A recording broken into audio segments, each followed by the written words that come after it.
Thanks everybody for joining us. This is Kreiberg Purisis. This is a photo of their manufacturing facility. They're at the top of the picture, and their office is there at the bottom, where JB just was checking in on things. Kreiberg Purisis is part of the larger Kreiberg Holdings. They have a lot of different divisions, and they have production sites in Europe, Asia, and North America. They have over 2,000 employees. They do, over $500 million in business in total. And the Kreiberg was established in 1947. But the specific entity that we're working with is Kreiberg Purisis, which specializes in the manufacturing of polyurethane foam. And their manufacturing facility is in Diepholz in northern Germany. And they are unique within sort of the Kreiberg holdings that they work with polyurethane and with foams. A lot of the other ones deal with rubbers, with TPE and things like that. So what we're talking about is specifically the Kreiberg Purisis polyurethane foam products. And Kreiberg Purisis has been part of the Kreiberg Group since April of 2015. They have around 120 employees. I think it's more than that now. They have their own development department, their own in-house testing facilities. They also, manufacture things in-house, and they actually start from the raw goods in making the polyurethane. So they work with the, the chemical company suppliers, and they actually create their own blends of polyurethane. And they've been doing this for many years, for much longer than just back to 2015. So originally, the polyurethane division was established as Schaefer Puriform Technik. We can get JB for the correct pronunciation of that, but that was established back in 1984. So they've been doing this for almost 40 years in the European market. They're just newer here to the US market, and they have done some work here in the US, but PAC is now working with them as a US distributor, trying to help grow their reach into the US market. So what we're doing with them is vibration isolation for construction, whole building vibration isolation. And also some rail. We have an opportunity to get into that. But Kreiberg also makes, molded parts for the automotive industry, workplace, rehabilitation, sports sectors, and things like that. So they have a pretty broad reach. They have, like I said, their own in-house material testing, and that we can benefit. They have done already testing of our floor blocks and things like that, so we can get detailed data sheets for those, which I'll show you an example of later. And for whole building, big mechanical equipment isolation projects and things like that, where PAC is really working as the distributor for their materials, Kreiberg Purisis is the one that does the engineering using their in-house engineers in Germany. Because they supply a lot of parts for the automotive industry, they have ISO 9001 certification and this other IATF certification. So they have some additional certifications around their manufacturing, their quality control, and those kinds of things, which is nice, and I think unusual somewhat in the building products manufacturing industry. So here's their two main products, the Vibrafoam and Vibradyne. So the Vibrafoam is what PAC is using for our IFB product, for our floor blocks for floating floor systems. So it has spring and some damping characteristics as well. It comes in 13 different grades, from very light load capacities to very high load capacities. So there's a lot of flexibility with this. And then they also have their Vibradyne, which is really sort of just a pure spring. It has very, very little damping coefficients. And it comes in sort of 5 standard grades, and I think there are now 6 high load grades. Is that right, JB? You've got the 3,000 through 6,000. You also have 9,000 and 12,000, I think, right? 9,000 and 12,000 as well. So 4 high load grades, yes. 4 high load grades.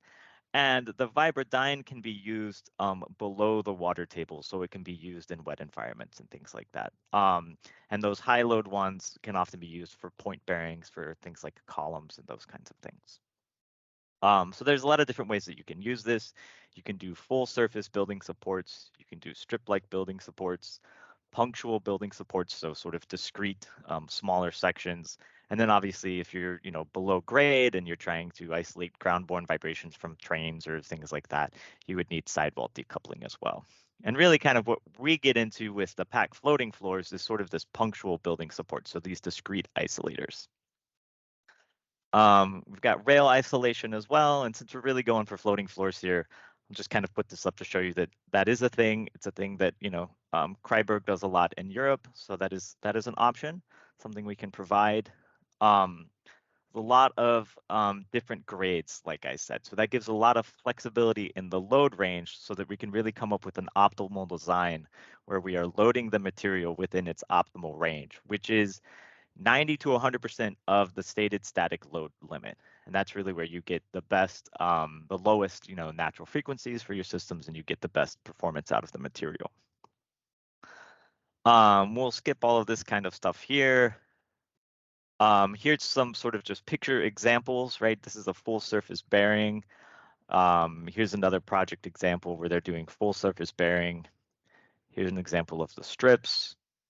And here's an example of sort of the punctual or the street bearings. You can see those darker squares inside the sort of lighter pinkish purplish material there. Those would be column supports, that kind of thing. And then here's an example of the sidewall materials. And so on these big projects, we would get, like a soil load plan from, a structural engineer, and that would be supplied to Kreiberg for their in-house engineers to work through and do the loading bits for that. And this is an example of one of the plans that they've produced for a project. And just so y'all see that, they've been doing this for a long time. They've got a lot of experience working on different kinds of projects. Here's a list of bunch of different projects in Germany. There's things in here for, for Airbus, right? Vibration isolation, for, different test benches and whole building isolation and things like that. They're a German company, so a lot of projects in Germany. But also they do a lot of like swimming pools and isolation for things like that for a lot of these, big condo projects in the Middle East. And also they do a lot of residential buildings, including mass timber in Europe. Here's a bunch of residential projects in Switzerland, more and more of these. So you can see they've got a lot of applications. They've been at this for many years. And their project, their material is well used in Europe, just not known as much here in the US, which is what we're trying to help with. So that's it. JB is here. So when we get to the end of this, if y'all have questions about the Kreiberg, material and more whole building or MEP isolation and things like that, JB is here to answer those kinds of questions about the materials. All right. So that was kind of a quick run through of the Kreiberg material, but I wanted to kind of give that to talk about, the company that's the manufacturer of the polyurethane foam that we're using for our IFB product for floating floor systems. And now that's what we're going to talk about. So first, I'll do a little sort of product intro, talking about just sort of the basics of our floating floor systems, the materials that we're using and all of that, potential applications, those kinds of things. Then we'll talk about the installation, and then we'll really get into the bulk of the presentation, which is talking about vibration deltas. And then last Q&A. All right, so first of all, just basic applications. Where would you use these sort of floating floor systems? And for some of you, this is obvious, and but we have a lot of folks with a broad range here joining us. So, you will commonly see these floating floor systems with discrete isolators used for fitness facilities, dance studios, ballrooms, recording studios, theaters, performance venues, amenity spaces. Anywhere where you need high levels of airborne or impact sound isolation, and you have the opportunity or you are stuck just doing it at the floor surface. So for instance, I'm working on a project right now that is a dance studio. They do ballet, hip hop, tap, wide variety of things. And it's directly above a restaurant that's, a breakfast and lunch place. And, you got a bunch of teenagers up there tap dancing. It's not quite the lunchroom environment that the restaurant down below is going for. So, but also this is an old building in, I think, New York City. It's got an old like tin and plaster ceiling that they can't really touch. It's an open and functioning restaurant, right? So getting in there, shutting the restaurant down for some time to tear out the ceiling would obviously be a huge impact to that building. So the dance studio is kind of stuck trying to do all of their isolation at the floor surface. And so therefore they're looking at a floating floor system to increase both airborne and impact sound isolation, because they're of course playing music too while everybody's in there practicing their dance.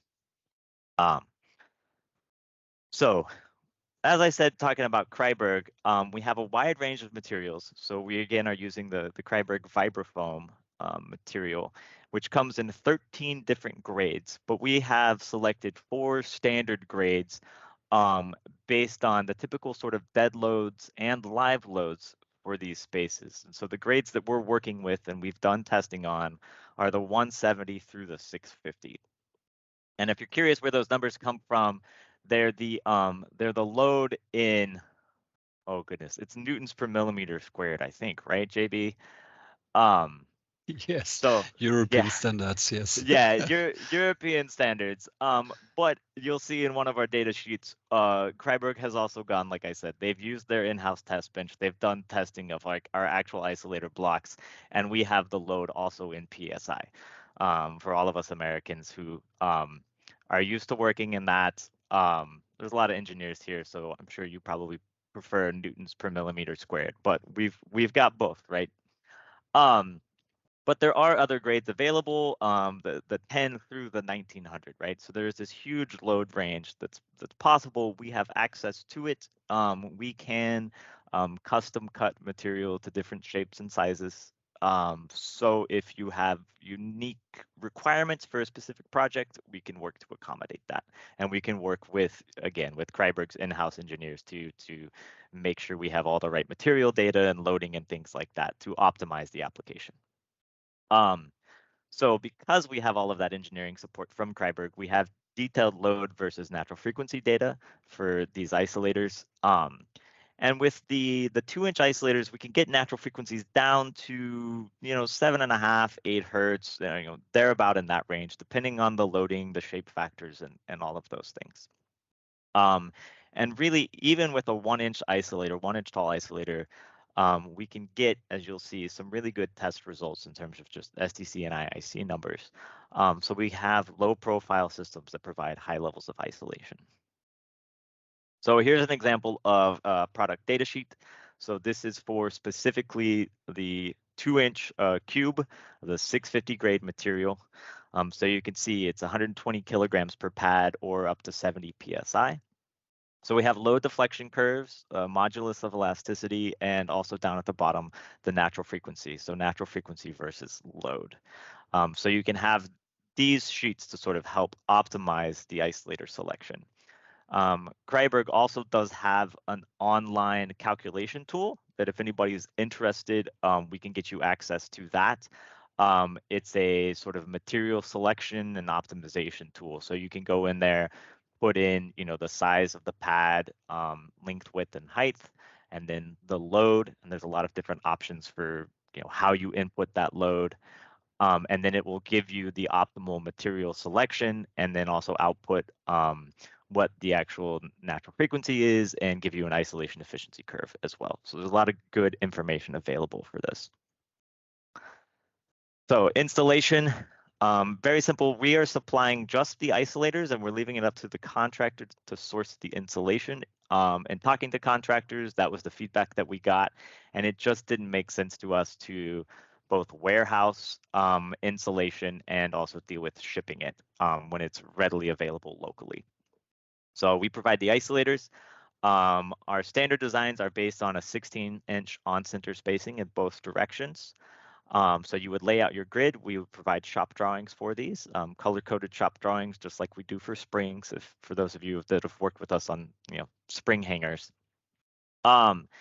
And the blocks can just be set in place, but to hold them in place just so they don't get moved around as people are working on the job site, you can use some spray adhesive to the bottom of them to hold them down and keep them in place.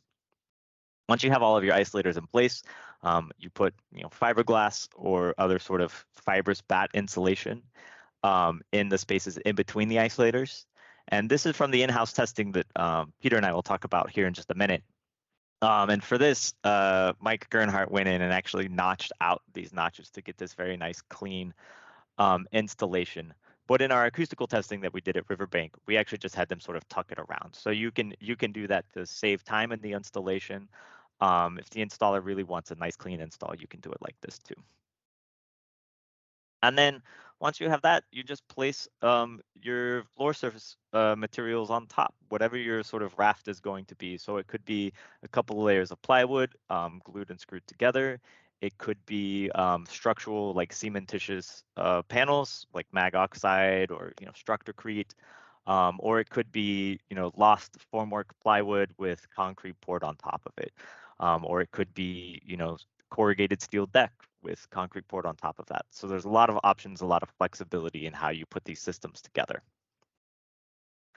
So here's some kind of examples of those, just kind of what they would look like. And if you're doing the corrugated deck, typically you would use steel track on top of the isolators to then fasten that steel deck too. All right, so that's just sort of a brief overview of the floating floor systems. And now we're going to go into sort of the presentation on the vibration delta. So this is a much more technical presentation. Peter and I originally presented this at a conference for the Acoustical Society of America, or wait, was it ASA or was it INS? ASA, yeah. It was ASA, I think last fall. So we're going to get into this. We've got two parts here, and we'll work through this. So really what this comes to is heavyweight impacts from fitness centers like this one here. This is actually from measurements that Peter and I did together many years ago when I was working at Bailey Stanley and Associates, which is now ABD.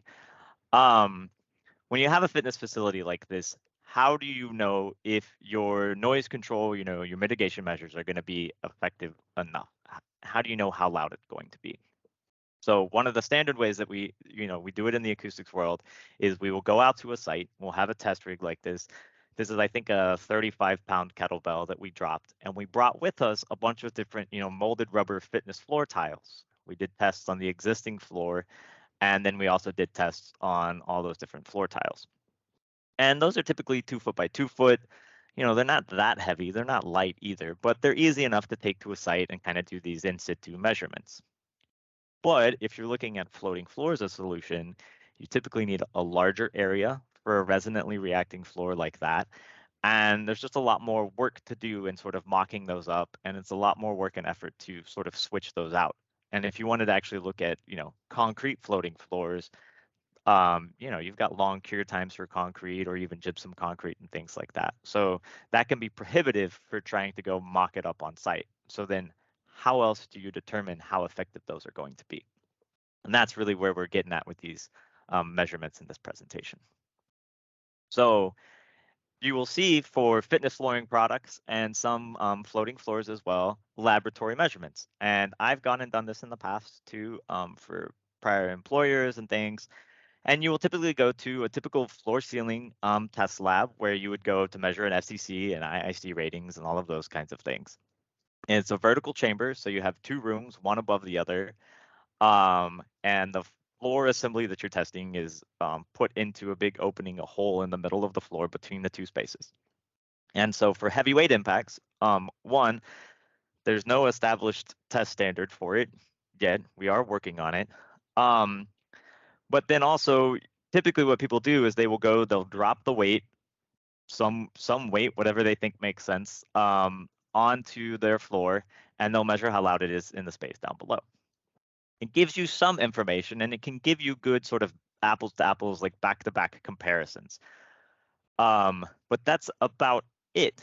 And one of the issues is we don't always care about what's going on down below. So in the project that Peter and I worked on, this was an existing fitness facility in a commercial building. And it was a 2-story. The weights were on the 2nd floor in sort of like an open mezzanine type space. And adjacent to it on the same floor were offices, completely separate tenant. And then the whole floor above it was also offices from another tenant. And so it was those 2 office spaces that were complaining about impact noise, and I think a vibration from, weight drops in that fitness space.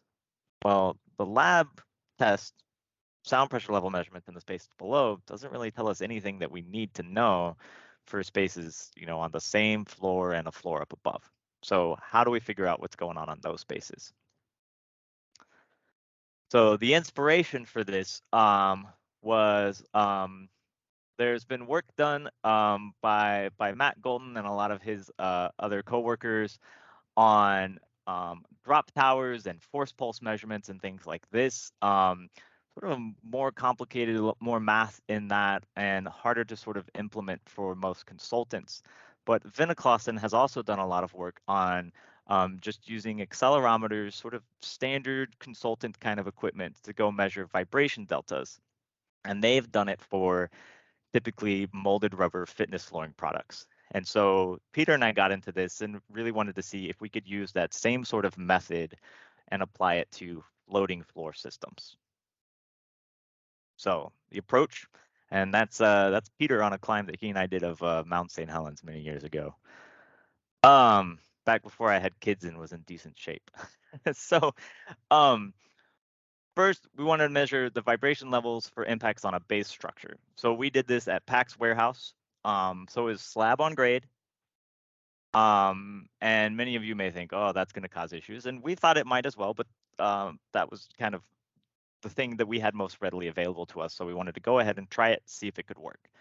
And one of the reasons for that is we were hoping that this was a robust test method that you could use in a lot of different circumstances and it would still be helpful. So using it on a less than ideal or sort of less than representative, warehouse slab on grade was a good test for us. So use accelerometers to measure vibration levels on the slab on grade with impacts directly on that slab. So we put the tapping machine on it, and we also dropped a shot put on the warehouse slab. And then we would install the floating floor, do impacts on the floating floor, and still measure the vibration levels on the slab on grade, the warehouse slab. And then we take the difference between them and we get our delta, as you see here on the graph. And then we wanted to use those deltas to predict what we were going to get in some other space. So since I also wanted to have STC and IIC data for our floating floor systems, I went to Riverbank and we had them test those floating floor systems. And so while we were there, we also did heavyweight drops, and of course we did tests with the standard tapping machine. And so we could use those measured impact sound pressure levels in the space below at Riverbank to see if we could use the vibration deltas to predict what we got at the lab. So what we would do is we would take our base structure measurement, so the sound pressure levels measured in the receiving chamber at Riverbank for the base structure, so such a bare 6-inch concrete slab. And then we would subtract from that the vibration deltas that we measured at PAC's warehouse, and we would get the predicted impact sound pressure levels, which you see is the dashed green line there. And then we would install the floating floor at Riverbank, and we would do the tests on it and measure the impact sound pressure levels there. So we would get real test results. So this is our test setup for the heavyweight impacts. We used a 16-pound kettlebell dropped from 0.5 meter, which is one of the weights and drop height in the current ASTM draft standard for heavy hard impacts. And for that, we also had a thin, I think it was a 10.5 millimeter piece of rubber, because like we were doing impacts on their reference slab, their 6-inch slab. So we didn't want to risk cracking it, damaging it, or anything like that. So we had a little piece of rubber, and we used the same rubber flooring for all of the lab tests and also for all of the vibration deltas at PAC as well. So we did the measurements, and then we compared the two, the predicted and the measured. And then hopefully it worked and we could celebrate. So tested assemblies, our base structure was a warehouse slab. That's where we did the vibration deltas. At the lab, it was a 6-inch concrete slab. We used our 2-inch by 2-inch square isolators in 1-inch and 2-inch thicknesses. And we did several different options for floating floor layers. So the top is 2 layers of 3/4 inch plywood on 1 inch isolators, then the same 2 layers of plywood on 2 inch isolators, and then the same 2 layers of plywood again, but on 2x4 sleepers.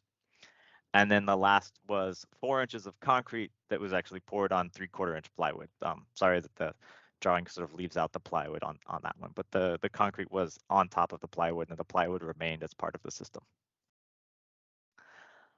We are also curious to look at, did we get different results with the air cavity between the floating floor and the base structure, if that was vented or sealed, right? So the air between those two surfaces can act as a spring, and that will transmit energy from one to the other.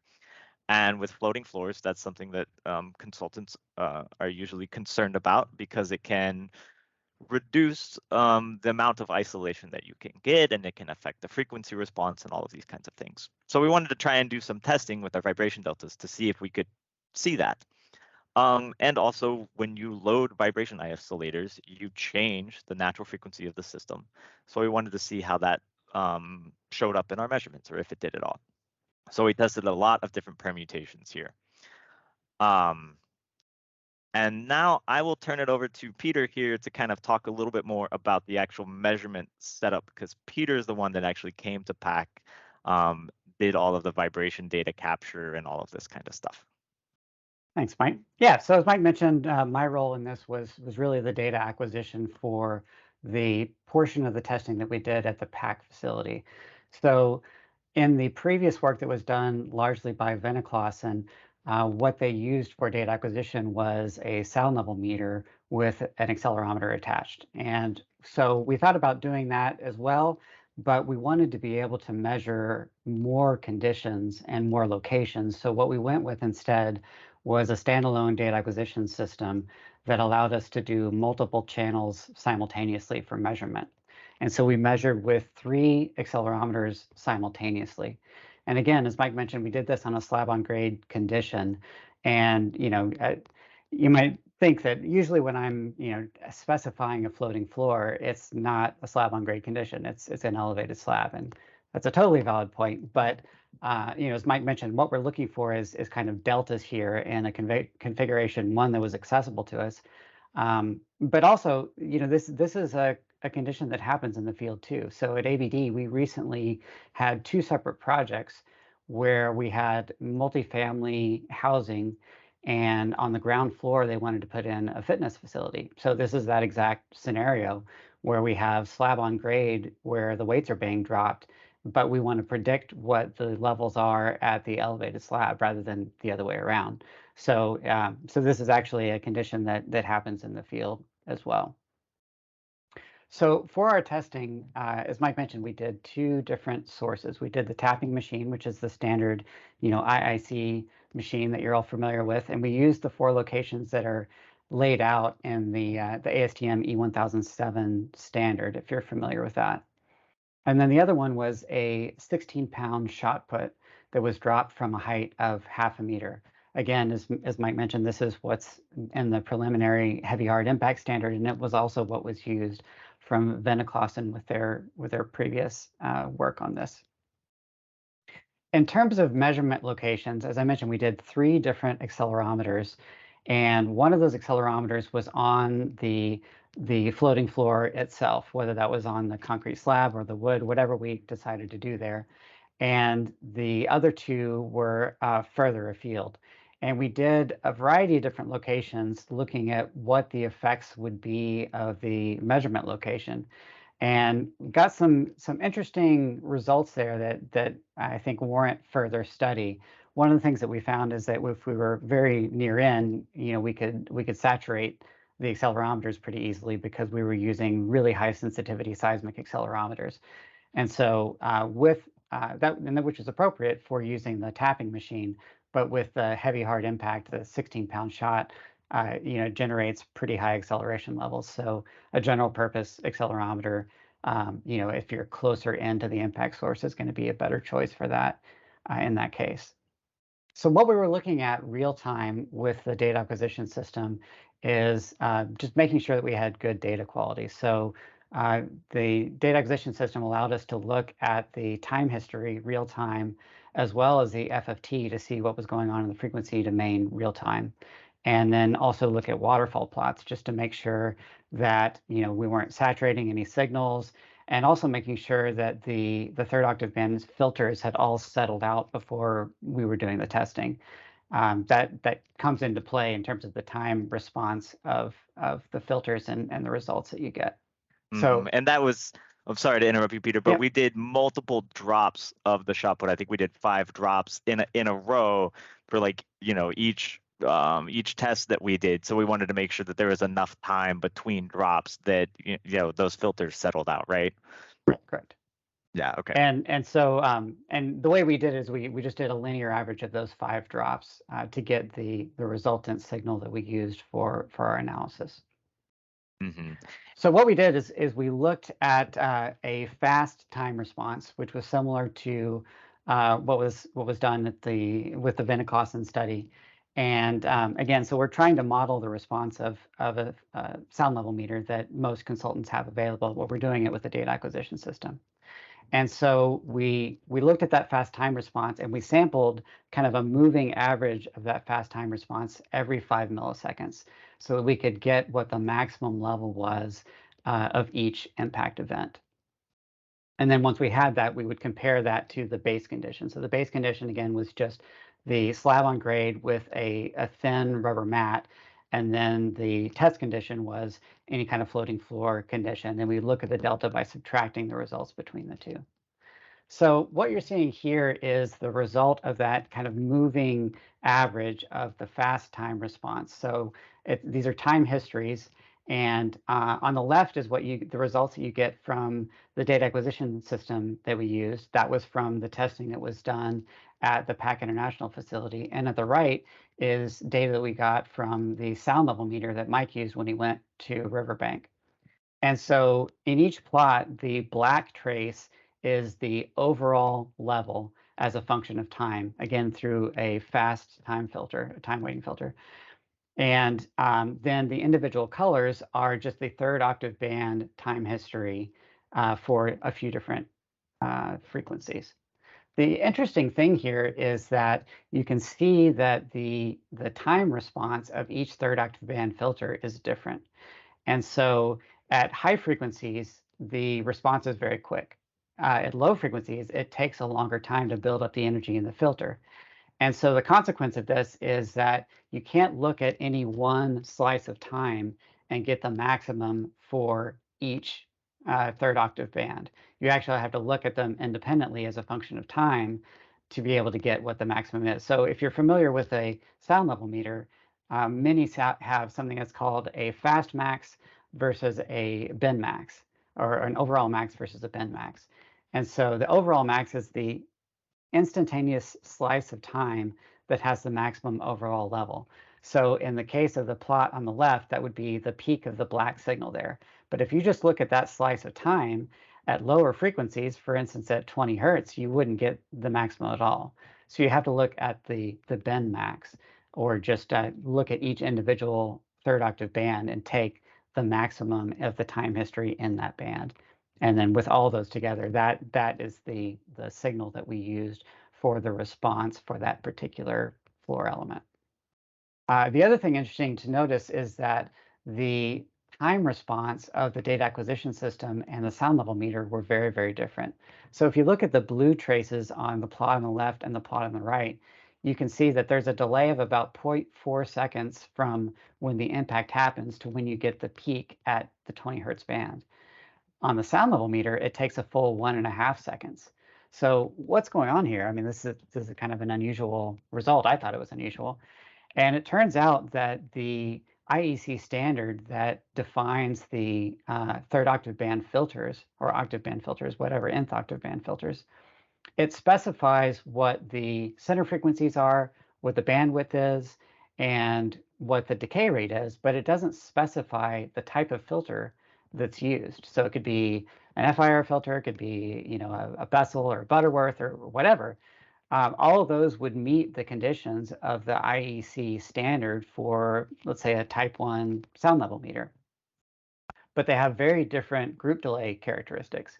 And that is what causes this delay. So if you got several different sound level meters, you could potentially get very different delays at low frequency just because of the way that the manufacturer chooses to implement the third octave band filters. So they would all still be compliant with the standard, but it doesn't mean that you're going to get the same results. So just a word of caution, if you're actually going to do these tests, that you need to make sure that you're either looking at a time history of each individual third octave band, or you need to do a bend max to get an answer that's representative. Yeah, that's definitely an important thing, and something that we're working on addressing at least somewhat in the ASTM standard, just mentioning that you need to do a bin max, really. All right, Peter, was there anything else on that you wanted to say? I think we should probably keep it going too. Yeah, I think if there are more questions on data acquisition, we can talk about it in the Q&A, but let's go on. Oh, there is one thing that I have been asked many times when I've presented this stuff to consultants, and that is what specifically we were measuring. And so you were looking at acceleration levels, not velocity levels, correct? That's correct. We processed it both ways. You can integrate the acceleration signal to get velocity. So we looked at it both ways, but the actual real-time measurements were acceleration, and we used accelerometers to do that. Yeah. Okay. Thank you.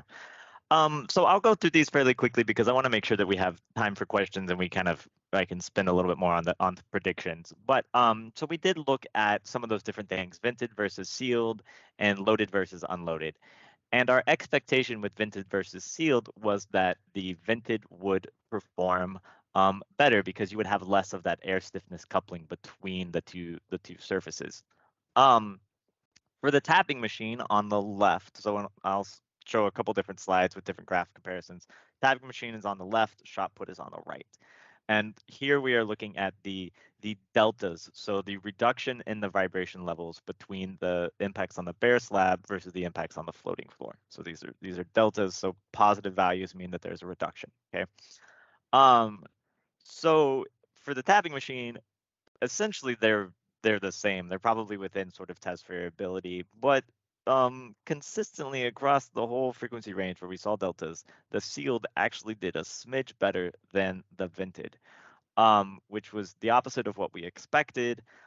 They're still very close. We expected to see some difference. So that was interesting. And this was with the 1-inch isolator, so only a 1-inch air cavity, which we thought would be a worst case scenario.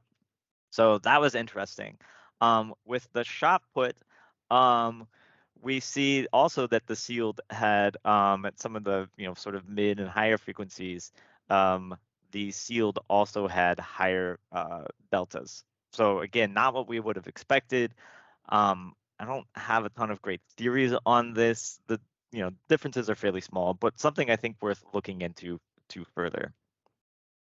Loaded versus unloaded. So again, when we load the isolators, these isolators had been selected based on the dead load of the floor layers, but also a live load of 50 pounds per square foot, which is half of the typical sort of code implied design live load for a lot of like gathering spaces like ballrooms and things like that.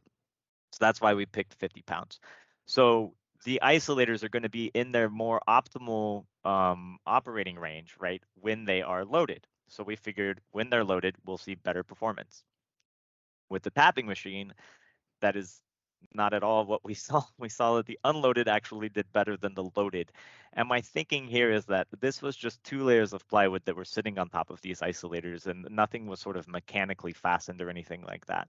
So with the tapping machine, which is fairly light, sitting on top of the plywood, I think the plywood was able to sort of move and vibrate somewhat independently of the isolators because it wasn't an efficient coupling of the energy between the two. So there was some loss of energy in that connection.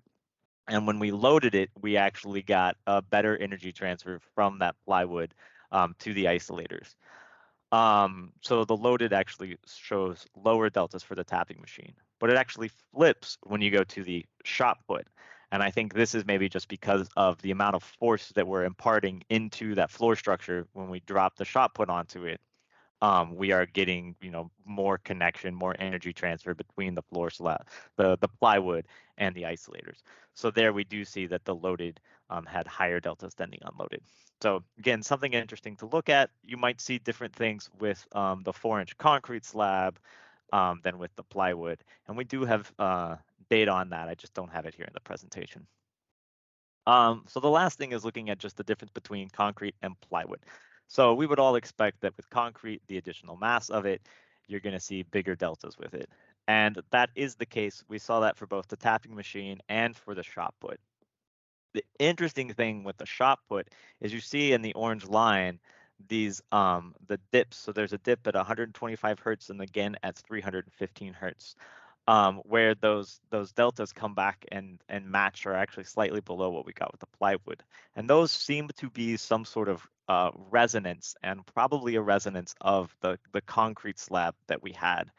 And in talking with some other folks, I think some of whom are here in this meeting, they have seen this in field testing and other testing that they've done as well, vibration measurements of like concrete floating floors too. So I think there might be some others, if we have opportunity to chat, that can add some more information to that, some more experience. But certainly something to look out for. And these in-house measurements that were fairly straightforward to do were able to show us all of that information. All right, so summary of this real quick. Important to use bin max, as Peter talked about, rather than just an overall max time slice. Sealed versus vented did not show the differences that we expected. Loaded versus unloaded shows some significant differences, especially for both, actually, the tapping machine and the shot put, and sometimes those differences weren't what we expected. And that loading is not accounted for in most lab tests. So something to consider when you're looking at just sort of laboratory test data.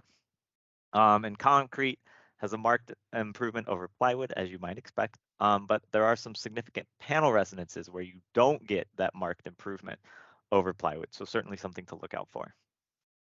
All right, so here's part 2, and we're getting low on time, so I'll kind of go through bits of this. So, the approach, right, we did the in-house vibration deltas, which we've talked about, and then this is the bit where I go up to Chicago, I go to Riverbank, and I do the measurements there to see if I can predict those with the in-house vibration deltas. And that's what we're going to go through here. So here are the measurements that we got. So we started with a bare concrete slab. It's a nominal 6-inch concrete slab, but it actually measures out at 5 3/4 inches. So I've got SDC, IIC, HIIC, and LIIC values here. For those of you less familiar with these, SDC is airborne sound isolation, IIC is impact sound, HIIC is high frequency impact sound, and LIIC is low frequency impact sound. And if you're curious, I've got another webinar about that you can go watch. So there's the measured for the base structure, and then below that is what we estimated. So I'm not doing estimates for SDC, just IIC, the different IIC metrics, right? Because we're looking at impact sound. So there's the estimated values for all of these. So went to the lab. Here's some funny pictures from Riverbank from their museum. Riverbank is a really historic testing lab. And on the right, you see the receiving room, the microphones set up for capturing the impact sound pressure levels for the heavy impacts. And then there on the left is me being silly and posing for a picture of the drop. So here is the comparison in the overall metrics between what we estimated on the top line and what we actually measured at the lab. So for the 1-inch IFBs, you can see that our estimated IIC was 57, we measured 60, HIIC predicted 77, measured 74, and LIIC predicted 60 and measured 61. So everything was within about 3 points. For the 2-inch isolators, everything was within 2 points. And for the 2-inch isolators with sleepers and plywood, the IIC and HIIC were within 2 points, but the LIIC was way off, 13 points off. And the LIIC is composed of the 50, 63, and 80 hertz 3rd octave bands. And those low frequencies are difficult to measure precisely or accurately. So there's quite a bit of variability in those results, and that's one of the reasons why you won't see me or PAC presenting LIIC results a whole lot. But they do have some benefits for looking at low frequencies and things, and so I've put them here. So for the most part, we were good at predicting the low frequencies, but in one we were way off. So there's certainly more work to be done there to figure out what's going on. So here's kind of a graph comparing the different ones. So here's the 1 inch. We see lower levels of low frequency isolation. Here's the 2 inch, and oops, I skipped the one with sleepers in there. But so here's going through the prediction process for plywood on the 1 inch isolators. This is for the tapping machine. So first we start with the vibration delta. So again, this was measured in-house at PAC in our warehouse. It's the vibration measurements that Peter did. So that line is the deltas. And then we go measure the bare slab ISPLs at the lab at Riverbank, right? So this is the tapping machine. These are the ISPLs from the standard IIC test on the base slab. And then we subtract the deltas from the bare ISPLs and get the predicted impact sound pressure levels when we put the floating floor on top. And that's what you see is that blue dashed line. And then we go measure what we actually got at the lab. And that's the solid blue line. And here's the difference between them. So I think the biggest difference here is we were off by 6 or 7 dB at 1600 hertz. But for most of the range, we're within 5 dB. And for a lot of it, we're even closer than that.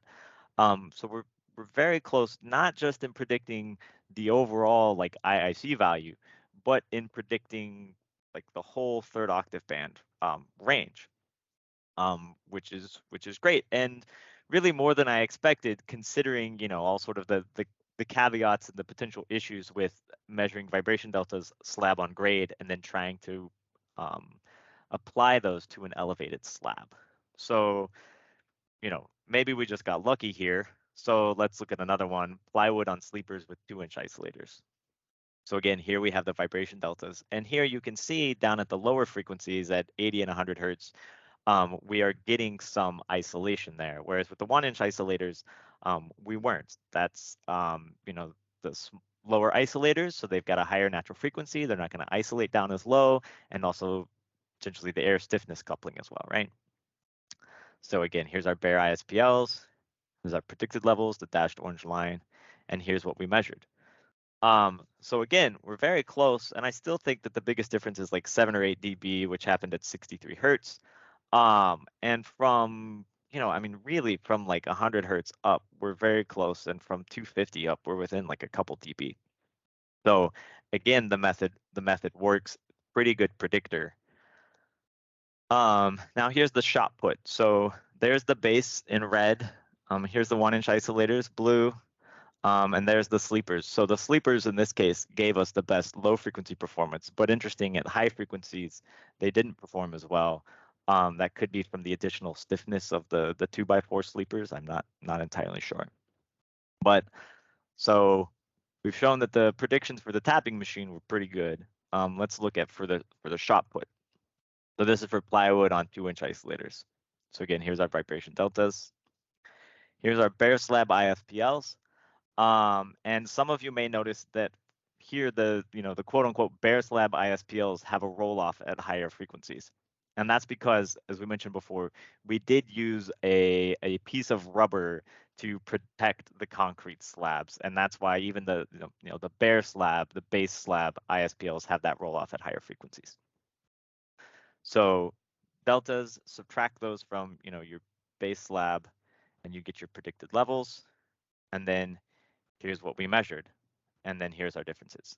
So you can see here from down to 20 hertz all the way up to about 250, 315 hertz, we're pretty close. And then at 400 hertz and above, we start to have this sort of separation. I don't have a great theory for that. In talking to some others that know a lot more about vibration than I do, they thought that maybe it could be because of the different sort of like radiation efficiencies and the way that the slab would radiate at those higher frequencies, and obviously differences between the elevated slab and the slab on grade. But also for heavyweight impacts, typically we don't really care that much about what's happening above, 250, 315 hertz. It's really all the low frequency stuff that is the issue, and that's the hard stuff to mitigate. So the fact that we're good with our predictions down there is fantastic.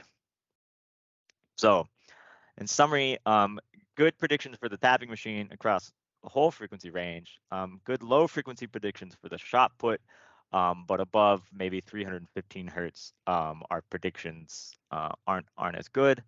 And it's important to pay attention to the effects of loading floors. Again, that showed some differences in our vibration deltas, and that's not included in typical lab tests. And when we went to Riverbank and did those tests, we didn't really have the time or the opportunity to load the floors there. It's just difficult in the labs. Sometimes the labs, like test frame, can't carry that much additional load. It's often hard to get that kind of material in there to load the slab. So there's just a lot of logistical challenges to doing those tests at a lab. So next steps, would love to do some field testing. If there's any consultants here that have an opportunity to go do some field testing, some mock-ups of floating floors, please talk to me. I would like to see, if in some other space we could do these predictions. And then I would love to get laboratory measurements of floating concrete slabs that I could compare and also present to all of you.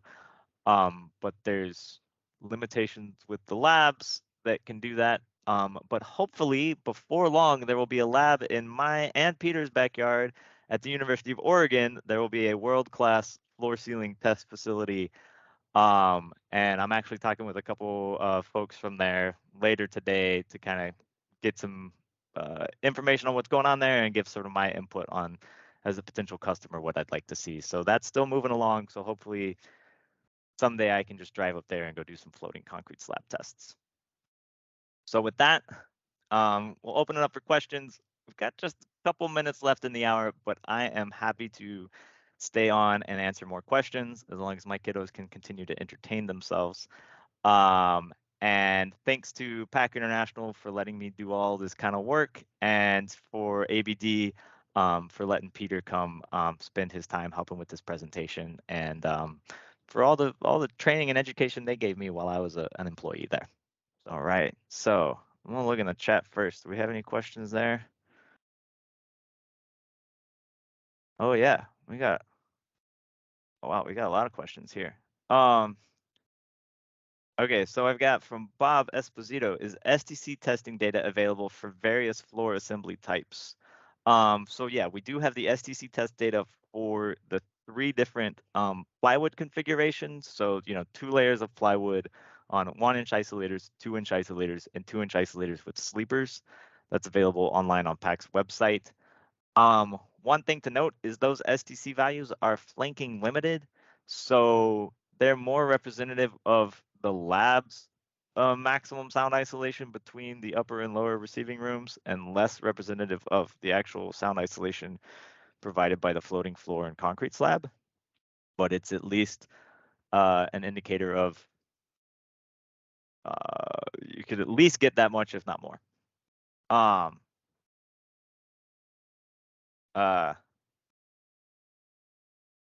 The object is the shot. Shot put is a track and field competition.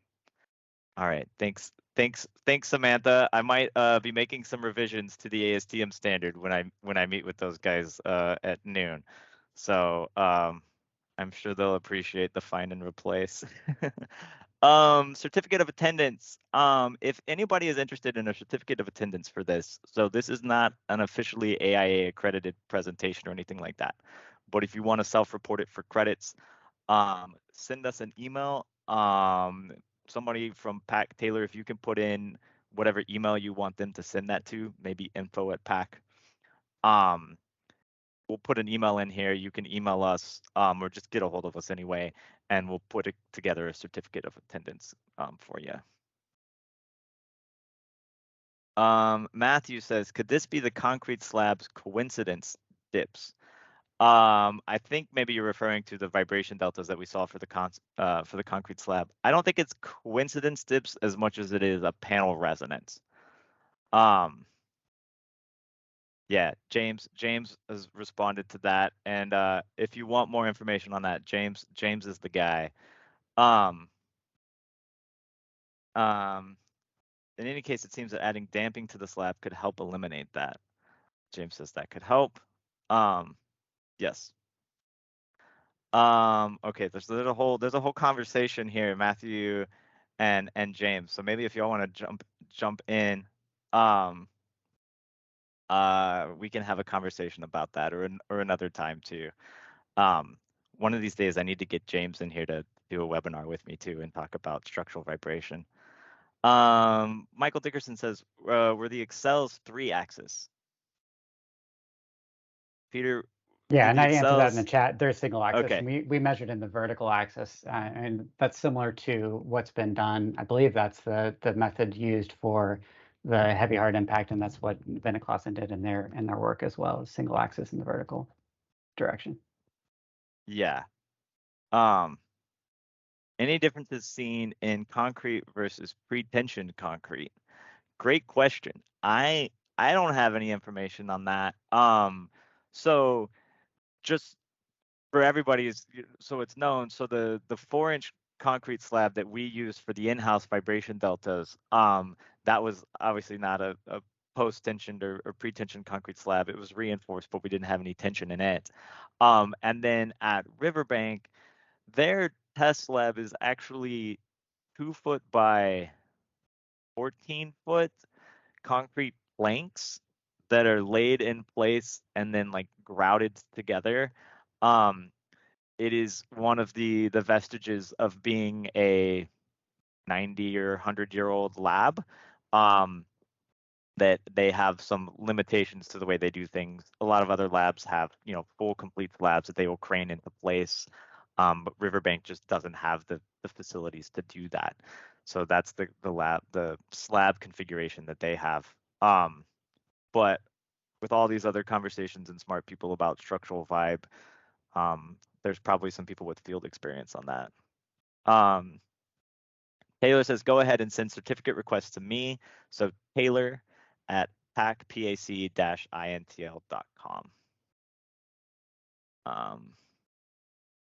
And James, yes, would love to present with you. Yes, let's do it, James. So any other questions? I don't think we have anything in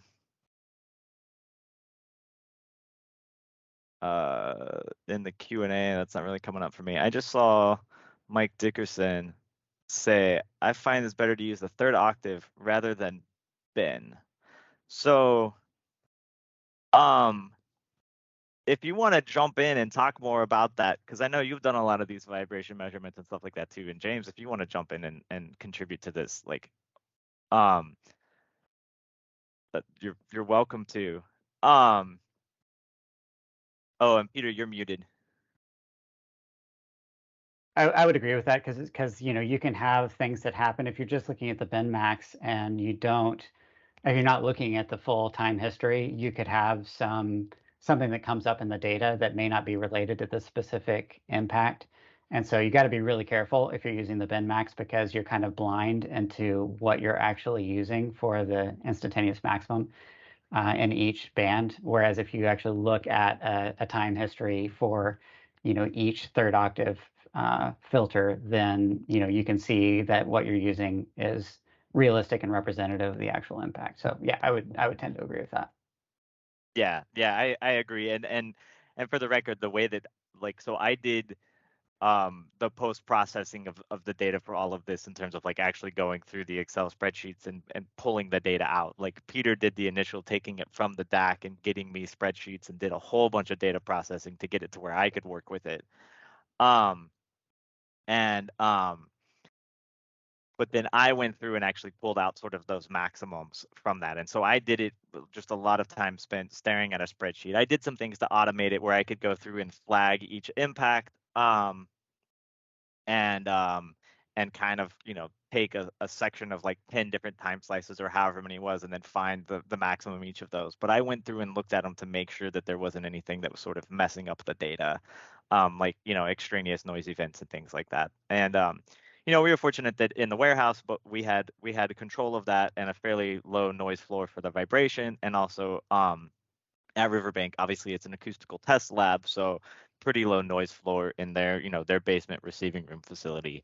But if you're doing it field measurements, then, you know, you're much more likely to have other events and stuff like that. And like the measurements that Peter and I did for that gym, it was a 24-hour fitness. So even though we were there at 2 in the morning or whatever it was, like there were still people in there working out and also dropping weights. So we had to do a lot of post-processing to make sure what we were looking at made sense. So got a question too. Is Kreiberg represented in the Middle East, specifically in the UAE? And JB has already got it, says yes, we are there. So if anybody is curious about Kreiberg outside of the US, or even in the US, you're welcome to contact JB. His email is there, Johan Behrens at KreibergPurisys.com. There's a period between Johan and Behrens, and you can get the spelling in the chat. And also you can just contact us and we'll put you in touch with him as well. All right, yeah, anything else? Any other questions? Covered a lot of grounds today. And there's still a lot more to do too. I think as Peter mentioned, we'd like to go back and look at the measurement locations and sort of maybe what the ideal measurement locations are, or at least get an idea of what happens when you measure at different distances. So I also did, after Peter and I did this presentation, I think the next ASA, I did a presentation with Simon Edwards from HGC up in Canada, where he had gone and done measurements of, again, fitness, you know, molded rubber fitness floors. But he had looked at 3 different directions out sort of radially from the impact location and done measurements at 0.5 meter, 1 meter, 2 meters, and 3 meters, specifically to look at was there a difference in the vibration deltas that he measured at those different distances and in different directions. And we got a lot of different information there. And what we sort of concluded from going through all of that, and he had measurements in 2 different buildings, and he's since compared that data to measurements in other buildings even. The vibration deltas were good, and they were predictive of impact sound pressure levels in the spaces below, adjacent, and above. So pretty robust method. And there, the measurements at 0.5 meter away from the impact location actually gave us the best and sort of the most consistent data, which is kind of maybe the opposite of what Peter and I got from our measurements. But you know, again, Peter said we had used very sensitive accelerometers, and I think part of the reason for that was because we were slab on grade, we were concerned about having enough signal to noise ratio and being able to get the signal, especially with the tapping machine. But also, you know, we have a different thing. We had a 6 foot by 6 foot floating floor that's sort of resonantly reacting. So the whole thing sort of moves and you get these panel resonance modes and things like that. It's very different from a 2 foot by 2 foot molded rubber tile that sort of just indents in the middle.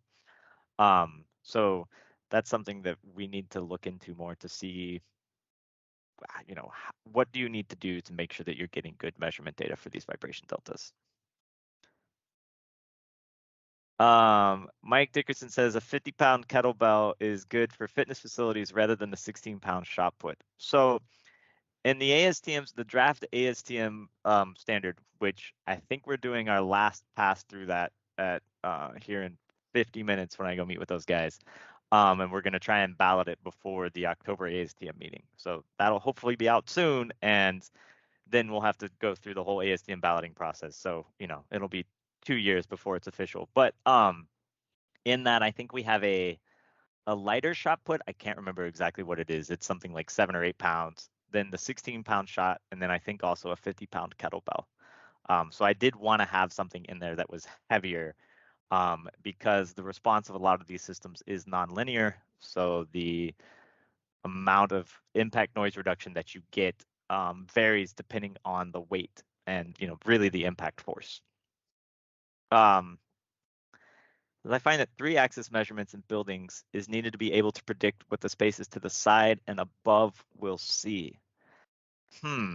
That's an interesting thing. And Mike, I'll have to go back and ask Simon Edwards what he had done, because I think he just did single axis measurements in the vertical direction as well, and those were pretty predictive of stuff beside as well. But maybe it depends on what you're, exactly what you're looking at, what you're trying to predict, but also the building and stuff. But I think we should have some sort of consortium discussion meeting, and maybe I will try and organize that, because Mike, you and James, and I think there were some others on here. I know I saw Jerry had signed up, and obviously Peter, and need to pull Simon, and there's and Matt Golden, of course. Have a discussion about all of this to kind of figure out more about how we do these measurements and things. Because I think once we get the field impact standard kind of done, and at least going through the balloting process that is, Tim, then we need to come up with some other sort of more laboratory or material specific test standard that could be vibration deltas, it could be drop tower force pulses. There's, those are kind of the two primary methods out there right now, at least in the US that I'm aware of. But it's worth putting all of our heads together to figure out what do we need to do to get good measurements like this.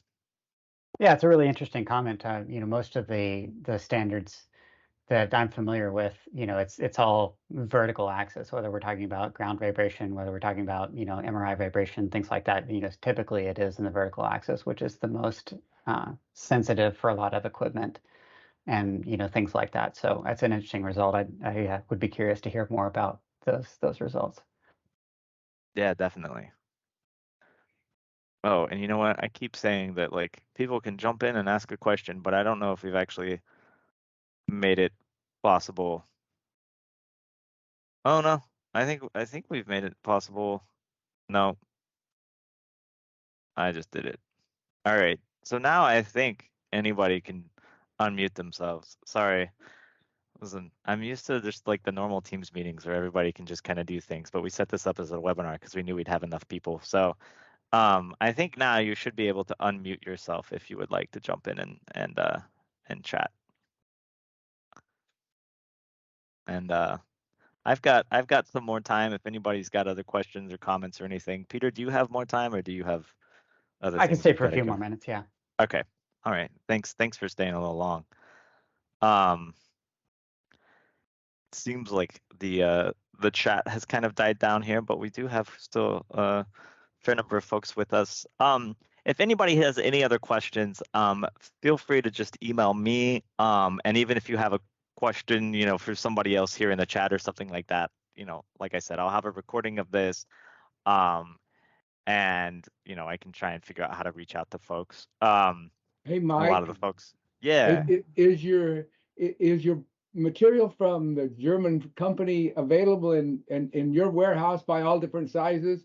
We use that kind of stuff all the time for isolating IC machines and stuff like that. We're and studios, so we'd like to know and we don't normally do it just by the little pucks on the floor, but big surface areas where they have thousands of pounds that we're isolating. Yeah, so we can get it as the distributor. We will right now, as it stands, we'll place orders for manufacturing for materials from Kreiberg. We'll bring it into our warehouse and then we'll ship it out wherever you want to. So we'll handle the logistics of bringing it in and stuff like that. But right now we don't have a whole warehouse full of the polyurethane foam, just because there's so many grades and things like that. But for our other PAC products, we do keep inventory on hand. We don't do just-in-time inventory, because we know how the construction industry works. And usually when people, like actually the floating floor for the dance studio, I was talking to a guy yesterday and I was like, yeah, hey, when do you want to do this project? Like, how soon do you need material? And he was like, oh, well, we're going to tear up the floor this week and we want to install stuff next week and get it all done. And I'm like, thanks for planning ahead. So we know that that's how construction works. So we do try and keep material in inventory. And so moving forwards, we'll probably start to get more of this material in inventory. But, if you're doing some huge job, we're not going to have enough to do a whole building, but we'll get it from Germany. And if JB's still here, I know it's getting a little late in the evening for him, but if he's still here, he can maybe step in and talk about lead times and things like that too, if you're curious. Mike Gernhardt here. To answer your question, yeah, we can air freight things in. If you have a set, you know, kind of like a standard model that you've used traditionally, we're more than happy to bring in some stock for that and hold it in-house for you. But yeah, like JB said, worst case scenario, we'll air freight it in and we'll you know, make less money on it to service the customer, and that'll set our criteria for our future and what we need to keep in stock. Okay, good. We typically don't need lots and lots of it, but what we do is use lots of different weights, so that, you know, that's the problem. We're selecting all the different weights depending on the weights of equipment that we're isolating, vibration isolating. Mhm. It was interesting to me that you were talking about the different fitness things. We did an REI 24-hour fitness big lawsuit with Vinna Clausen and stuff, and we finally figured out how to solve the problem with the 3-axis vibration and being able to model, and found out that we had not only the floor, but the vertical pillars and the side walls and the vibratory machines underneath each of the 24-hour fitness, not just kettle weights and all that kind of stuff. Oh yeah, it was the cardio equipment and things like that that were causing issues as well. Well, everything was causing issues to 24-hour fitness or to REI, but they were just being a little bit pills and wanting to not pay the rent. Yeah, that's when these things get especially tricky, is when they get into lawsuits and things like that, and that's where the lack of any sort of approved test standard for field measurements or anything like that, it's sort of the Wild West, and so you go out and you do measurements, and there's not a whole lot of guidance to stand on in terms of how you do it. And I mean, it's, you know, there's folks like, you know, in the Acoustics that you guys know what you're doing, and but it's when you get into a legal case and there's attorneys and others that don't kind of know what the state of the art is and can't, you know, look through what makes sense and what doesn't make sense in terms of how you do the measurements, how you do the data capture and all that kind of stuff. It's helpful to have some sort of standard, at least a reference. And so that's certainly something that we're keeping in mind as we're developing the ASTM standard. But I'm curious, so for the 3-axis measurements that you did, if you look at just the vertical acceleration levels, that was not, like, did it still correlate with what you were seeing in the other spaces, but it just didn't fully account for or predict what you were getting, or was it like not even really well correlated with what It you was were well getting in the REI? correlated. Typically, I would just use vertical axis if I could get away with it.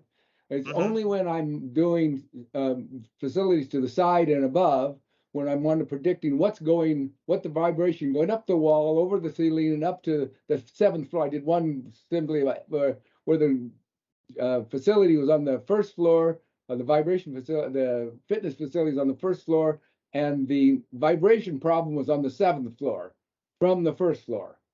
And to be able to model that and to be able to figure out what it was, obviously first the vertical was important, but the horizontal vibration and access to how you get the coupling across the beams and going up was what I had to get. So there was a transfer across all that, and every time you did something, it was interesting to me to find that you had to be able to look at all those different aspects of it. Much more difficult than you recognize.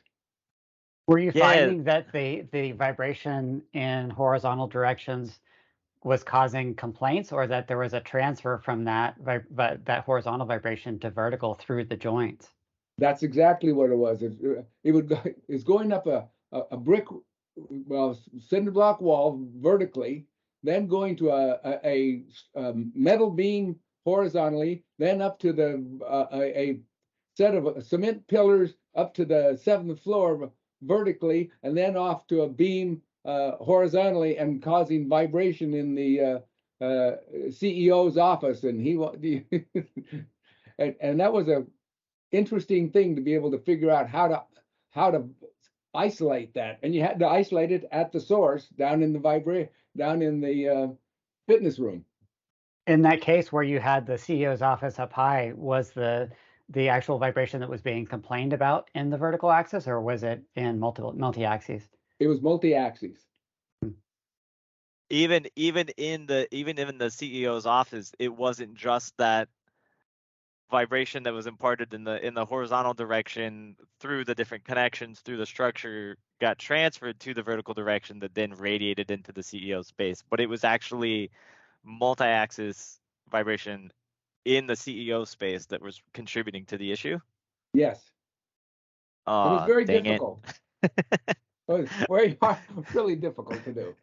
All right. Well, you just threw me a nice curveball for my ASTM meeting in 40 minutes. I'm gonna be like, hey guys, we need to do tri-axis measurements in here. We may have to punt on that one. But that is interesting. And Peter, what we used for the measurements were just single axis, right? You don't have any tri-axis. I mean, we could do that. It's just that, you know, we can't do multiple channels of triaxial measurements because we only have so many channels in our data acquisition system. So, you know, you just need to buy another data acquisition system. Yeah. So, I mean, is Melinda on here? And that obviously Crystal becomes a Instruments challenge has a great triaxial instruments that you can get 16, 20 channels, and just expensive as can be. Well, that's the thing. Yeah. So, like, you know, as it relates to the heavy hard impact standard, you know, making something that is accessible to the average consultant who probably doesn't have a 16-channel data acquisition system, may not even have a 4-channel data acquisition system. Oh, I have multiple 8-axis ones for doing the kind of stuff we have to do. You have to have it. Yeah. Many don't. Yeah. But in my experience, you guys are unique in the acoustical consulting world in terms of the depth of vibration equipment and stuff like that you have. I mean, I think James already left, but he may have similar sorts of things. I'm sure he does.